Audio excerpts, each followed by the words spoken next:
Welcome to my channel. இன்றைக்கி நம்ம சங்க இலக்கியங்களில் ஐம்பெரும் காப்பியங்களும் ஐஞ்சிறும் காப்பியங்களும் அதோடைய நூலாசிரியர்களையும் நம்ம ஷார்ட்கட்டில் பார்க்க போகிறோம். வாங்க வீடியோக்குள்ளே போகலாம். ஃபர்ஸ்ட் சிலப்பதிகாரம். அதோடைய நூலாசிரியர் இளங்கோவடிகள்னு எல்லாருக்குமே தெரியும். தெரியாதவங்களுக்கு என்ன ஷார்ட்கட்டுனா, சிலப்பதிகாரத்தை இப்போ ரெண்டாக பிரிக்கலாம். சிலம்பு ப்ளஸ் அதிகாரம். இப்போ இதோட நூலாசிரியர் யார் சொன்னால், இளங்கோவடிகள் சொன்னேன். சிலம்புனா என்ன? காலில் அணியக்கூடிய கொலுசு இல்லையா? அதை எங்கே அணிவோம்? நம்ம கால் அடிகளில் அணிவோம். ஸோ இளங்கோ அடிகள், அடிகள் சிலம்பு அடிகள் அப்படின்னு ஞாபகம் வச்சுக்கோங்க. இன்னொன்று அதிகாரம். அதிகாரம்னாலே என்ன ஞாபகம் வரும்? திருக்குறள். திருக்குறள் எத்தனை அடியில் இருக்கும்? 2 அடிகள் இருக்கும். ஸோ அதிகாரம் அடிகள், கோவடிகள் அடிகள் அப்படின்னு ஞாபகம் வச்சுக்கோங்க. செகண்ட் மணிமேகலை. மணிமேகலையுடைய நூலாசிரியர் சீத்தலை சாத்தனார். ஓகே, ஸோ மணி நம்ம எது வழியாக போட்டுப்போம்? தலை வழியாக மணியை போட்டுப்போம். அப்படி ஞாபகம் வச்சுக்கிட்டாலும் ஓகே தான். இல்லைனா மணியை தலையில் சூடிப்போன்னு சொல்லிக்கிட்டாலும் ஓகே தான். தேர்ட் சீவக சிந்தாமணி, திருத்தக்க தேவர். ஓகேவா?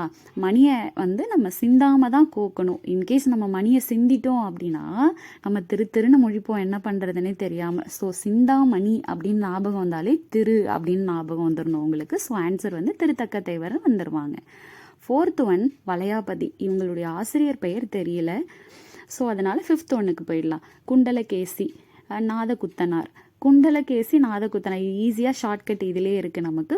ஒரு குண்டா இருந்தாலே ஒரு குத்தமாக சொல்கிற மக்களும் இன்னும் இருந்துக்கிட்டு தான் இருக்காங்க. ஸோ இது கூட நம்ம ஷார்ட்கட்டாக சொல்லிக்கலாம். ஓகே, நெக்ஸ்ட்டு ஐஞ்சிறுகாப்பியங்களும் அதோடைய நூலாசிரியர்களையும் பார்க்க போகிறோம். இதில் நாககுமார காவியம், உதயகுமார காவியம், நீலகேசி இது மூணுத்துக்குமே ஆசிரியர் பெயர் தெரியவில்லை. ஸோ ரிமைனிங் இருக்கிறது 2 தான்.